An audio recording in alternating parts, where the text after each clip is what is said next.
Bagaimana cara membedakan cinta atau kasihan?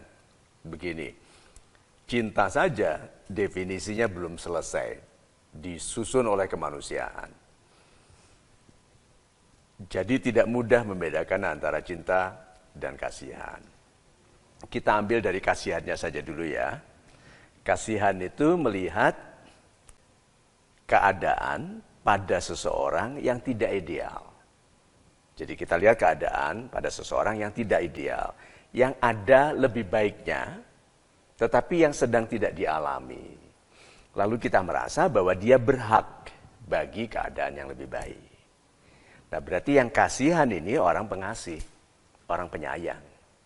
Kalau melihat orang dalam keadaan yang tidak ideal, tapi dia berhak ini untuk ideal. Tapi tidak dialami ya, lalu kita membantu dia masuk ke dalam keadaan yang ideal. Jadi anak pandai dari keluarga lemah, tidak punya uang untuk sekolah, kasihan. Ini keadaan yang tidak ideal. Kita bantu masuk ke keadaan yang lebih baik. Jadi membantu ya.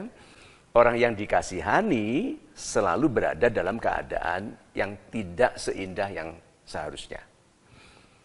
Yang melihat harus penyayang dan mampu membantu. Itu namanya mengasihani. Nah, kalau ada laki-laki dikasihani oleh seorang wanita, atau seorang wanita dikasihani oleh laki-laki, lalu dijadikan istri, apakah itu cinta? Bukan. Tapi ada kasih di sana. Ya, dikasihani. Berarti dia lihat, kalau ini wanita melihat laki-laki yang mengharapkan dia menjadi istri. Tapi tidak ada cinta. Tapi dia lihat laki-laki ini baik dan berhak bagi istri yang baik, yaitu dirinya. Karena dia tahu dia baik dan dia tahu bahwa istrinya, wanita ini akan jadi istri yang baik. Nah ini mengasihani dalam artian menyetujui permintaannya untuk menjadi istri, mengeluarkan dia dari keadaan yang tidak ideal. Pertanyaannya adalah apakah keadaan ideal yang baru ini juga ideal bagi yang mengasihani.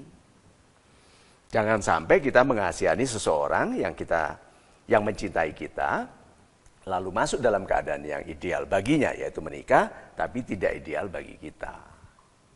Itu. Nah, itu pengorbanan yang bukan main tingginya bagi seseorang bersedia menikahi seseorang karena kasihan. Itu bukan main hebatnya. Pertanyaannya mengapa kok dia tidak menikahi yang dicintainya? Nah ini repotnya. Seharusnya kalau ada pilihan wanita ini laki-laki yang dicintainya, dia tidak akan menikahi yang dikasihaninya. Dia akan menikahi yang dicintainya. Tapi ada kemungkinan yang dicintainya bukan orang baik. Sehingga dia memilih lebih baik aku menikah dengan orang yang baik. Tapi ada dasarnya, kasihan, karena itu kasihan. Biar aku belajar mencintainya, tetapi aku akan dirawatnya dengan lebih baik daripada orang yang aku cintai, tapi yang mengabaikanku. Karena cinta itu perhatian, jadi kalau dia mengabaikan, tidak mencintai sebetulnya. Nah, apakah itu keputusan orang lemah? Bukan, itu keputusan orang smart. Orang yang cerdas, pandai. Nah, tapi apakah dia cerdas kok tidak menunggu cinta berikutnya? Mungkin dia tidak melihat lagi kemungkinan meskipun tidak mau menyepelekan kewenangan Tuhan, tapi dia melihat saya sudah letih dengan cinta-cinta yang palsu. Umur saya sudah menjelang batas ideal bagi saya untuk menikah. Orang tua sudah memaksa, tetangga, teman-teman sudah pasang status ngebully saya di mana-mana. Itu ya udah saya menikah dengan dia. Nah berarti keputusannya logis. Nah apakah itu cinta? Bukan. Pertanyaannya satu lagi, apakah nanti kualitas pernikahannya tidak sebaik orang yang menikah karena cinta? Belum tentu. Karena cerita di masyarakat tentang perpisahan antara orang-orang yang pamer cinta di infotainment itu buruk sekali dibandingkan orang yang menikah karena keputusan logis tadi itu. Jadi tidak apa-apa menikah karena kasihan, asal dasarnya adalah kasih. Gitu.